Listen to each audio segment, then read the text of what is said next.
السلام عليكم ورحمة الله وبركاته. مرحبا بكم.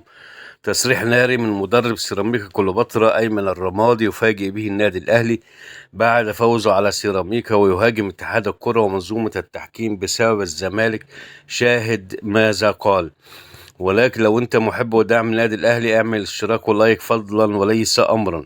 بعد الفوز المثير للأهلي على سيراميكا كليوباترا في أولى مباريات الأهلي في الدوري للدفاع عن لقبه، فقد صرح مدرب سيراميكا كليوباترا أيمن الرمادي وأدلى بتصريحات بعد هذه المباراة وقال: لقد قدمنا مباراة رائعة أمام النادي الأهلي، ولكن للأسف الشديد دائما نخسر أمام الأهلي.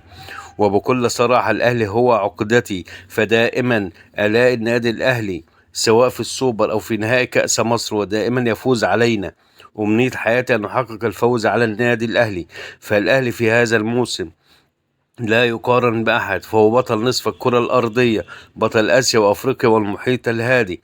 واندهش من الإعلام الزملكاوي الذين يشككون في بطولة الأهلي الأخيرة، الذين يقولون أنها ليست معتمدة من الفيفا. وسأله الصحفي وقال لهم: ما رأيك في التحكيم؟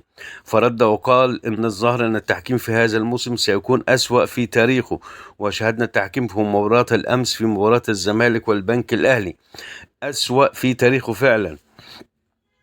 وإذا بفعل الفار ومحمد علي في فريق البنك الأهلي فعلوا في البنك الأهلي الكثير، والذين أهدوا الزمالك الفوز في آخر دقيقة ركلة جزاء من وحي الخيال. أنا هنا أشيد بقرار النادي الأهلي الذي طلب رئيس لجنة التحكيم يكون أجنبي مثل كلاتنبرج. وبيان الأهلي جاء بعد فضيحة الزمالك بالأمس، وكيف يكون أحمد عادل على رأس التحكيم وعليه ألف علامة استفهام، ولذلك لازم يخرج علينا التحكيم بهذا الشكل السيء. أنا مع قرار النادي الأهلي في انتداب رئيس للرابطة يكون أجنبي ويكون في أعلى المستويات. وبكده نكون وصلنا نهاية الفيديو. شكرا على حسن الاستماع، والسلام عليكم ورحمة الله وبركاته.